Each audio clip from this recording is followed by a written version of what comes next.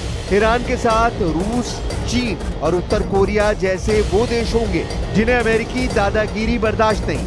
वहीं इजराइल को अमेरिका समर्थन देना जारी रखेगा या नहीं, इसकी अब कोई गारंटी नहीं है, क्योंकि ट्रंप हर दिन अपना रुख बदलते हैं। यूक्रेन रूस का युद्ध हो या फिर खाड़ी का घमासान, अब तक प्रेसिडेंट किसी भी वादे पर खरे नहीं उतर पाए हैं। ट्रंप की यही मजबूरी नेतन्याहू का सिरदर्द बनी हुई है। क्या डोनाल्ड ट्रंप, जेलेंस्की और पुतिन एक मेज पर बैठकर बात कर सकते हैं? इसके कयास लगाए जा रहे हैं। जेलेंस्की इसके लिए तैयार है, लेकिन पुतिन की तरफ से कहा गया है कि मीटिंग तभी होगी जब मौजूदा बातचीत में नतीजे देखने को मिलेंगे। इस बीच पुतिन ने यूक्रेन के 2 शहरों को अपना सबसे बड़ा टारगेट बना लिया है, जिसे वो बफर जोन बनाना चाहते हैं।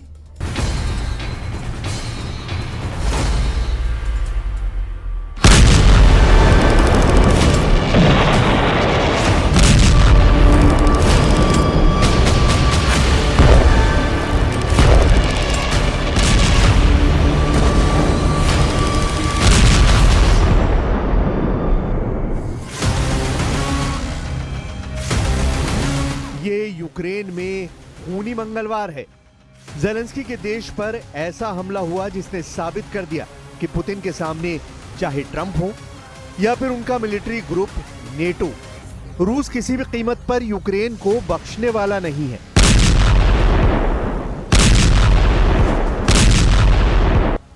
ये पुतिन का लगातार सबसे बड़ा प्रहार है। मंगलवार की रात को खार्किव पर ऐसा हमला हुआ कि आग बुधवार की सुबह तक दहकती रही।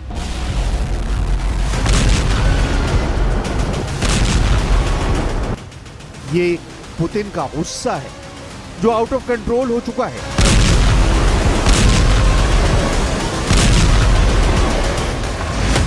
लेकिन इससे भी बड़ी खबर यह है कि अब पुतिन, ट्रंप और जेलेंस्की एक टेबल पर बैठकर बात कर सकते हैं। ऐसा दावा पुतिन के प्रवक्ता ने किया है। दावा यह है कि अगर युद्ध विराम को लेकर बात सकारात्मक तरीके से बढ़ती है तो ट्रंप, पुतिन और जेलेंस्की एक मेज पर बैठकर सब कुछ फाइनल कर सकते हैं। जेलेंस्की भी कह चुके हैं कि वो ट्रंप और पुतिन दोनों के साथ बात करने के लिए तैयार हैं। Міністр оборони дзвонив російському пану Медінському. Так, вони сказали, буде, але ми так і не дочекались. Ніхто не дочекався. Ми запитали Сполучені Штати Америки, вони також чекають, всі чекають. ये दावा ऐसे वक्त किया जा रहा है जब पुतिन ने यूक्रेन को पूरी तरह से रौंदने का फाइनल फैसला कर लिया है, क्योंकि अब सीधा सीधा राजधानी कीव पुतिन के टारगेट पर आने वाली है। इसका इशारा पुतिन की नई रणनीति से पता चलता है। पुतिन के टारगेट पर हैं यूक्रेन के दो बड़े शहर खार्किव और सूमे।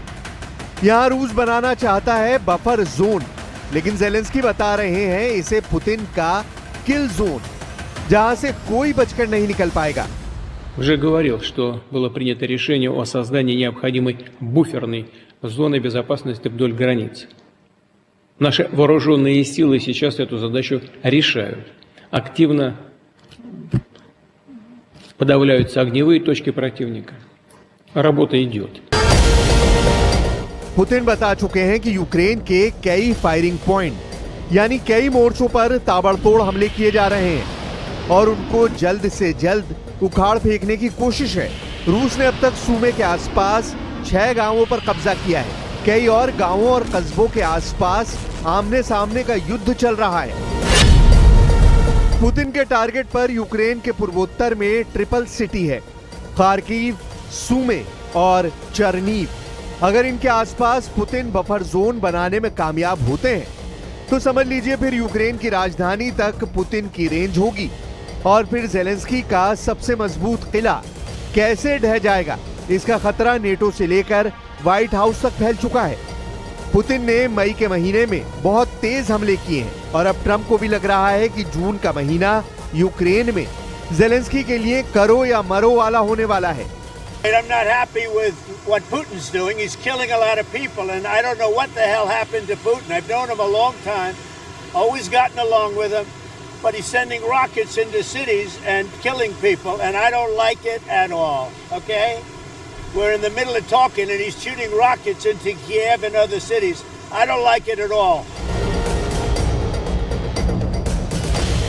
जेलेंस्की का इल्जाम है कि रूस बैलिस्टिक मिसाइल में क्लस्टर वॉरहेड का इस्तेमाल कर रहा है ताकि मिसाइल छोटे दायरे में नहीं बल्कि बड़े इलाके में ज्यादा से ज्यादा तबाही मचाए। पुतिन भी बताना चाहते हैं कि उनके पास यूक्रेन पर हमला करने के लिए हथियारों की कोई कमी नहीं है। रूस का अटैक लगातार जारी रहेगा और यूक्रेन जलता रहेगा। यूक्रेन इस वक्त पुतिन की मिसाइल पावर से बहुत ज्यादा घबराया हुआ है। रूस ने अब तक यूक्रेन पर 2 बहुत ही खतरनाक बैलिस्टिक मिसाइलों का ज्यादा से ज्यादा इस्तेमाल किया है। पहली है पुतिन की सबसे सटीक माने जाने वाली इस्कंदर M बैलिस्टिक मिसाइल, जिसकी रेंज 500 किलोमीटर है। यूक्रेन का दावा है कि पुतिन इस मिसाइल को क्लस्टर बम से लैस कर रहे हैं ताकि ज्यादा से ज्यादा नुकसान हो।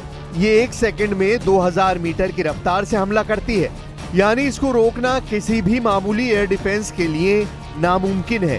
दूसरी मिसाइल है तोचका, जो बॉर्डर के आसपास के इलाकों पर इस्तेमाल की जा रही है। ये टैक्टिकल बैलिस्टिक मिसाइल है जिसकी रेंज 120 किलोमीटर है। ये मिसाइल 1800 मीटर प्रति सेकंड की रफ्तार से हमला करती है। Wir werden deshalb den Druck auf Russland weiter erhöhen. Wir tun das, um die Kriegsmaschine Moskaus zu schwächen.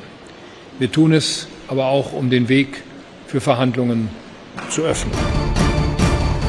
सूमे में यूक्रेन के मोर्चों पर रूस के फाइटर जेट्स ने 4 दिन के अंदर 30 गाइडेड बम गिराए, यानी पिन पॉइंट वाले हमलों में अचानक तेजी लाई गई है। पुतिन के बढ़े हुए हौसले के पीछे कुर्स्क में मिली जीत भी है, जहां पुतिन के कमांडर कादिरफ ने बड़ी प्लानिंग के साथ खतरनाक मिशन अंजाम दिया और कुर्स्क से यूक्रेन को खदेड़ डाला। कुर्स्क में युद्ध के दौरान जब पुतिन के बड़े बड़े जनरल जूझते हुए नजर आए, तब कादिरफ ने कमान संभाली और पुतिन को जीत का वो तोहफा दिया जिसका पुतिन को 6 महीने से इंतजार था। रूस का अभी यूक्रेन के 4 बड़े इलाकों पर कब्जा है। इसमें डोनेस्क है, लुहांस्क है, ज़ैपोरिजिया और खेरसोन का इलाका है। यानी पूरे पूर्वी यूक्रेन पर इस वक्त पुतिन की आर्मी का कंट्रोल है। क्राइमिया को मिलाकर ये यूक्रेन का करीब 20% हिस्सा है, जिसे पुतिन नहीं छोड़ेंगे। ये यूक्रेन पर उनके हमले बता रहे हैं। कॉन्स्टेंटिन मैशोवेट्स का दावा है कि रूस बहुत धीरे धीरे सूमे की तरफ बढ़ रहा है। मैशोवेट्स के मुताबिक 2 हफ्ते में पुतिन की फौज सूमे में सिर्फ 1 किलोमीटर आगे बढ़ी है। लेकिन अब डॉनबास के इलाके से पुतिन ने सूमे और खार्किव के मोर्चे पर सैनिकों को भेजा है, जो रूस का युद्ध तेज करने की गारंटी जैसा है। रूस की लगातार मूवमेंट, फिर चाहे वो कुर्स्क हो या फिर डॉनबास, ये साबित करता है कि 2025 में पुतिन ज्यादा पावरफुल नजर आ रहे हैं। उनकी सेना का जोश बढ़ा हुआ है और पुतिन के कमांडर भी अब ज्यादा ताकत से यूक्रेन पर हमला कर रहे हैं। पुतिन ने यूक्रेन को हराने के लिए 3 मिलिट्री ग्रुप या 3 तरह की सेना तैयार की है। पहली है पुतिन की अपनी रशियन सेना, दूसरे है उत्तर कोरिया की फौज, जो किम जोंग उन ने पुतिन के लिए यूक्रेन के फ्रंट पर भेजी है, और इस वक्त ये सैनिक रशियन आर्मी के साथ मिलकर लड़ रहे हैं। और तीसरी है रमजान कादिरव की चेचन फोर्स, जो उस मिशन में शामिल होती है जिसके आगे बाकी सेना जूझती हुई नजर आती है। पुतिन की सेना अब छोटी छोटी टुकड़ियों में हमले कर रही है और कई जगह वो मोटरसाइकिल पर सवार होकर भी अटैक कर रहे हैं। पुतिन की तीनों सेनाओं के पास उन इलाकों में ऑपरेशन की जिम्मेदारी है जो यूक्रेन के अंदर ही नहीं बल्कि दूसरे मोर्चों पर भी हो रहे हैं। रूस की सेना इस वक्त 1000 किलोमीटर के मोर्चे पर यूक्रेन के साथ लड़ रही है। खार्किव से खेरसोन तक फ्रंट एक्टिव है और रूस किसी मोर्चे पर ज़ेलेंस्की को डिस्काउंट नहीं देना चाहती। पुतिन की तरफ से ऑर्डर साफ है कि अब यूक्रेन को हराने से कम किसी बात पर फैसला नहीं होगा। ये बात ज़ेलेंस्की को भी अच्छी तरह मालूम है, लेकिन सूमे और खार्किव का मोर्चा कब ढह जाएगा, इसका डर यूक्रेन की मिलिट्री लीडरशिप में ऊपर तक फैला हुआ है। ज़ेलेंस्की को घेरने के लिए रूस ने 1.5 लाख सैनिक तैनात करने की तैयारी कर ली है। ये खबर यूक्रेन के सूत्रों से पता चली है। इनमें 15 इन्फेंट्री डिवीजन है। एक डिवीजन में 10,000 सैनिक होते हैं। अगर ऐसा हो रहा है तो साफ है कि पुतिन सीज फायर नहीं, अब यूक्रेन पर डबल फायर करना चाहते हैं।